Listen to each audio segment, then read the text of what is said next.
Hi, everyone. Can you hear me? Okay.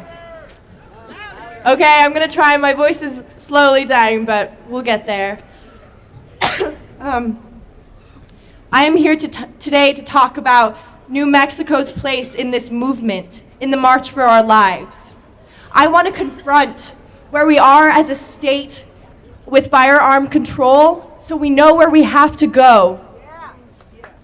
So we can clearly see the mountains we will have to climb to reach a place where our future generations, our future New Mexican children don't have to grow up the way we did. Personally, I was 11 when I experienced the threat of gun violence at my school. A former student drove by with a gun hanging out of the window, and I was in PE outside. I watched him go by, and I didn't understand what happened because I was 11. And I know many of you have experienced much worse. I was 13 when I was taught how to fight for my life at school. I was 13 when I was taught how to barricade a door. I remember the principal explaining that if one of our classmates was left outside during a lockdown, we could not let them in. We had to listen to them bang on the door because they might be the shooter. And I was 13 when a dear friend of mine lost his mother in a domestic violence shooting. And I am someone who has been rather privileged with my experiences regarding gun violence in this state. My point is, New Mexico's lack of basic, logical, and necessary gun control has molded many parts of our childhood here in this state.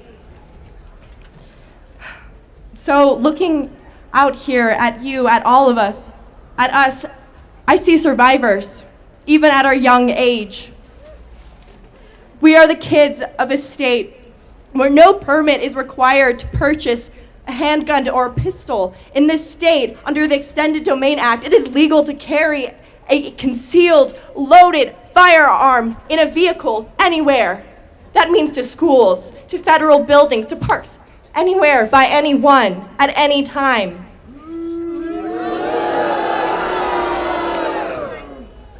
We have been raised in a state where firearm sellers are not required to be licensed, are not required to report who they sell their guns to, and where law enforcement cannot legally inspect gun shops or gun shows. What? We are the children of New Mexico here, and here there is no restriction on assault rifles or ammunition.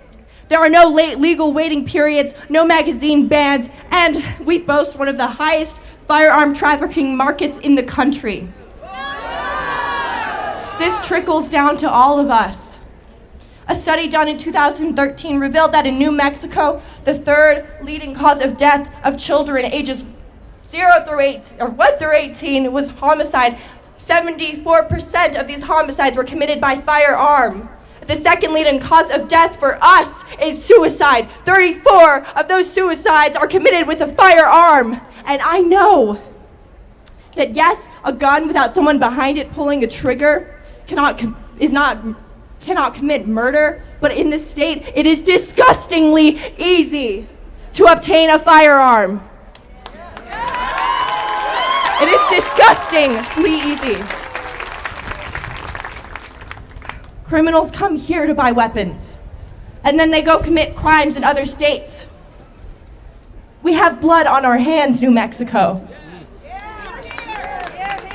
We are the debris of the damaging way gun legislation has been handled here. So when I say we are survivors, I mean it. And when we say never again, we mean it.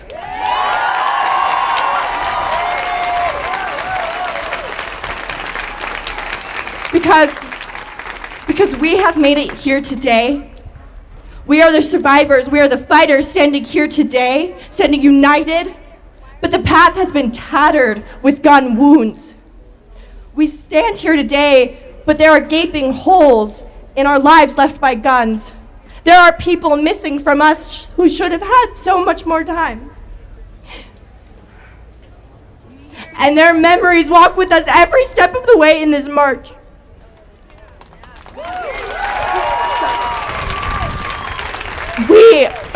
We are the youth of New Mexico.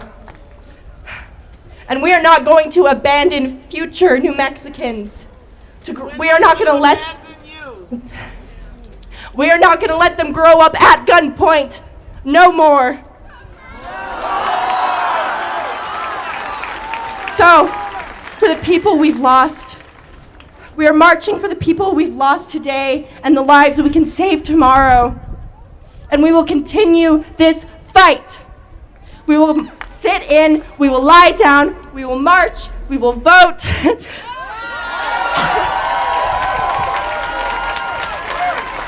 And we will rise. Thank you all so much.